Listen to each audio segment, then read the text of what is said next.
Now I'm going to show you how to make tempura pears that are going to be coated in fennel sugar, and we're going to serve that with an orange scented creme fraiche. So first I'm going to walk you through the ingredients I have on my counter and then we'll get started. So we have 2 teaspoons of fennel seeds that are going to become fennel sugar when we mix them and grind them together with 100 grams of castor sugar. For the batter we have 120 grams of plain flour that we're going to sieve and add to 2 teaspoons of castor sugar. We've got 50 grams of unsalted butter which we're going to melt and add to the batter.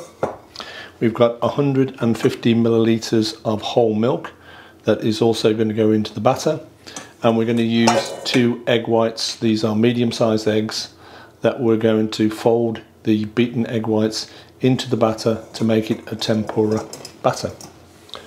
For the orange creme fraiche, we're going to use 1 whole orange. We're going to use both the skin and some of the juice. We've got 150 grams of creme fraiche, or you can use sour cream if you can't get it.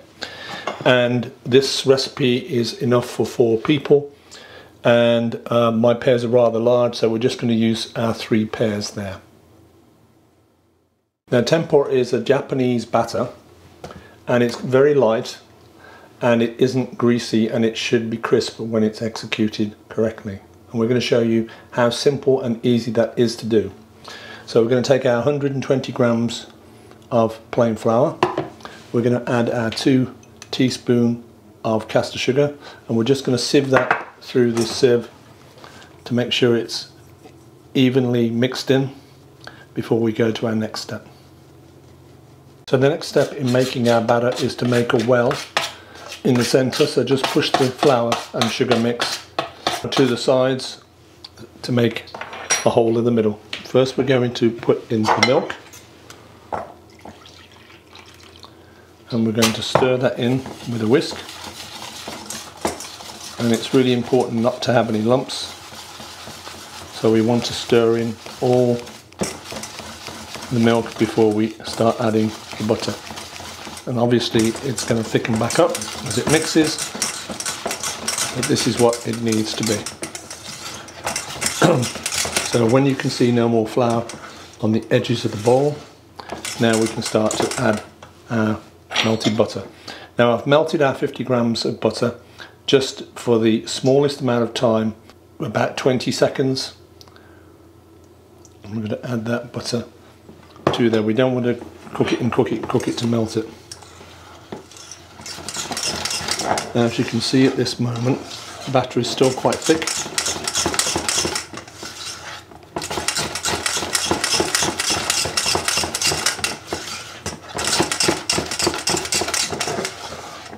But it's nice and smooth, there's no lumps. It doesn't need much mixing. Just mix it for a couple of minutes, just to make sure it is really smooth. And then we're going to rest this in the fridge for about 30 minutes before we go to the next step on the batter. Now we're going to separate our eggs and beat up our egg whites. So just carefully crack the shell, open the shell up very gently, and let the egg white fall into the bowl. If you gently pass the yolk backwards and forwards between the 2 shell halves, then you're getting all of the egg white and none of the egg yolk. So we'll put the egg yolk in a little plastic container and repeat the process. Firm crack on the shell, open the shell up, and then just pass the yolk just gently backwards and forward between the 2 halves of shell to get all the egg white out but none of the egg yolk, because we want to keep it nice and pristine so it will whisk into a meringue. So we want to whisk this up by hand because it's only 2 egg whites. We could use a little hand electric mixer if you happen to have one, but it certainly isn't enough egg whites to use a big stand mixer for. So I've been whisking this egg whites up for a few minutes now. It doesn't take too long because there's only 2 small or medium sized egg whites, but we want to try to get the egg whites pretty stiff so that it holds the air in when we fold it into the batter. So you can see this is how stiff we're looking for our meringue to be before we fold it into the batter. So we're just going to fold it gently, turn the batter over, and we're trying to fold the egg white in, but we don't want to spend too much time doing this and lose all the air that we've put into it by whisking the egg whites. Just keep gently turning the mixture over, and then we'll put another spoonful of the meringue into there, and finally make sure we don't waste any of the egg white.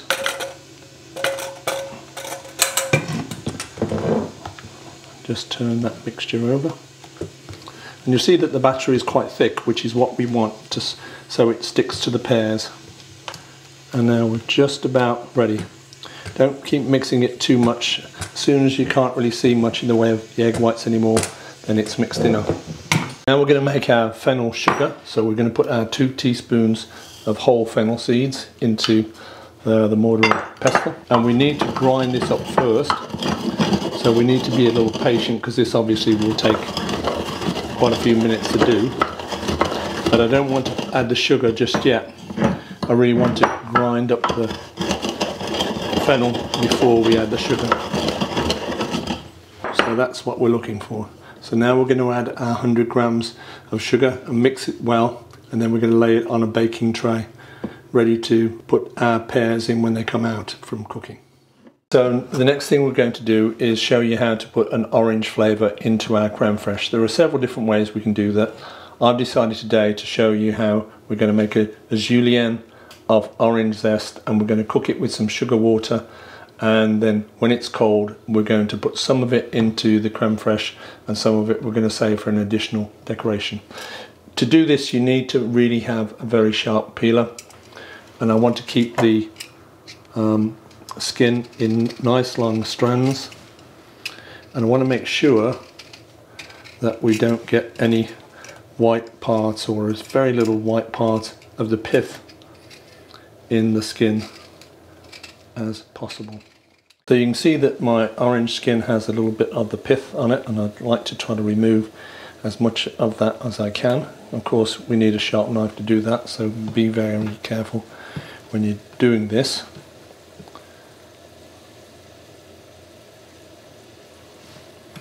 The reason of removing the pith is to stop it from being bitter at all.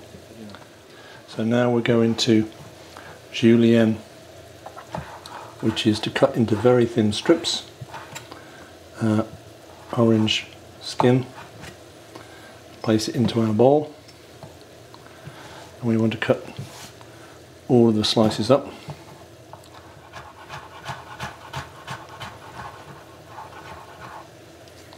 Right, so we're going to take all of our julienne orange skin and we're going to put it into our water. We have 200 milliliters of boiling water together with 25 grams of caster sugar. So we've been reducing our orange peel julienne together with the water and the 25 grams of sugar for about 10 minutes now, and you can see there's just a small puddle of the syrup left. We want to cook it for about another minute, and then we're going to drain it. We don't need all the liquid, and we're going to reserve the orange peel, and then we're going to keep some of it for the garnish sprinkled on the pears, and we're going to put some of it into the orange scented sour cream. So this is about what you're looking for, so we'll take it off the stove now. Now we're going to put together our orange scented creme fraiche now that our little orange zest garnish has cooled down. So we're just going to take the juice from about a quarter of the orange. So we'll take a wedge, make sure there's no stones in it, and we'll put that and squeeze that into creme fraiche. And a quarter of the orange is absolutely plenty. We don't want to add too much. And then we're going to take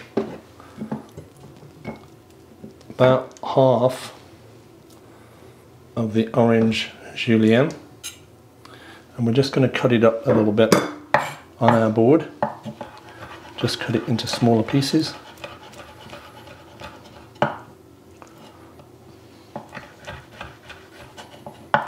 And then we're going to stir this in also into our orange, and we'll need to stir that in quite well, obviously, to get it to break up in the creme fraiche. Okay, so we'll set that to one side, and the rest of the orange zest we'll just sprinkle on top of the pears when they come out the fryer. So now we're ready to prepare our pears. We don't want to do this too early because otherwise the pears will turn black. Again, with a nice sharp peeler, and these pears are nice and ripe, but they're still firm, which is what you're looking for. So we're just going to peel them very gently.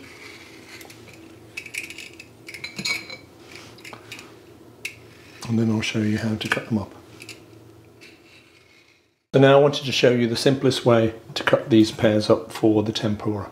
So we're just going to take the stalk off the end, and we're going to take the root off the bottom, and then we want to cut the pears gently in half lengthwise. Move our little bits of rubbish out of the way first. Now we want to turn the pear flat so it's not moving around, and we want to cut these into about 3 wedges. Of course it depends on the size of the pear. If the pears are much smaller, then you might want to just cut each half into 2 pieces, but we're going to cut these into 3 wedges. Once we have them in 3 wedges, we want to take some of that core out. There isn't much core, and if we take too much, then the pear will fall to pieces, and we don't want to do that. So just a tiny sliver of the core out. And again, we'll do the same with this. Cut this into 3 wedges. Once it's into 3 wedges, at an angle of about 45 degrees, we're just going to take a little centre of the core out, not too much, otherwise the pear will fall to pieces. And we don't want to waste the pear. And finally, the same with this one. And we'll do all the pears the same until we've got all the pear pieces ready. So now we're ready to coat our pear wedges with our tempura batter. So we'll just gently drop those pear wedges in there. Probably we should be able to get all of these wedges in there at one go, but we don't want to put all the wedges into the fryer at the same time. We want to cook this in small batches. And we also want to make sure that we cover the pears completely with the batter, and make sure that we dip each pear wedge in 2 or 3 times before we put them into our fryer. My fryer is about 180 degrees Celsius, and we're ready to drop our pears in. We need to do this in a certain way. So we put 1 pear wedge in, move it around a little bit to make sure that the batter is starting to cook before we add another piece, and so on.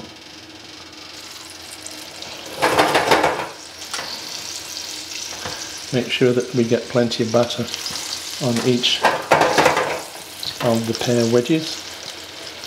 Dip them 3 or 4 times, and we want to cook about 4 or 5 wedges at a time. Don't put too much in your fryer, otherwise by the time the ones that you start to cook are golden brown, the other ones will still only be half cooked.